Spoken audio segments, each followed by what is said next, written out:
traditionnel défilé du 14 juillet sur les Champs-Élysées à Paris, une parade militaire marquée cette année par le centenaire de 14-18. De l'Afrique du Sud à Vanuatu en passant par la Russie et l'Ukraine, la quasi-totalité des pays ayant participé au conflit sur le sol européen ont répondu à l'invitation française. Les Parisiens pourront prolonger cette journée autour notamment d'un bivouac des poilus reconstitué dans le jardin des Tuileries. Weltmeister comprenait champion du monde dans la langue de Goethe. La fête a battu son plein toute la nuit à Berlin après la victoire de l'Allemagne contre l'Argentine. 24 ans après son dernier titre en Coupe du Monde, la Nationalmannschaft a brodé une 4e étoile sur son maillot. Israël resserre son étau sur Gaza.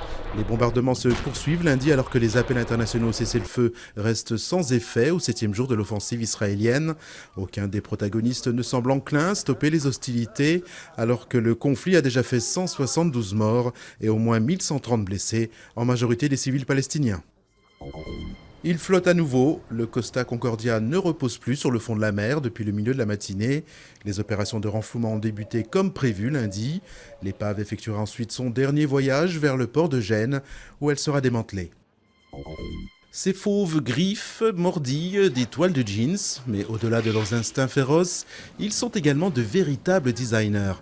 Les pièces de tissu ainsi lacérées sont récupérées par des couturiers pour confectionner des jeans uniques en leur genre, les Zoo Jeans. Avoir un style de tigre ou de lion a toutefois un prix, 360 € minimum. Si cela vous semble trop cher, vous pouvez toujours aller rendre visite à ces animaux designers au zoo de la ville d'Itachi, au Japon.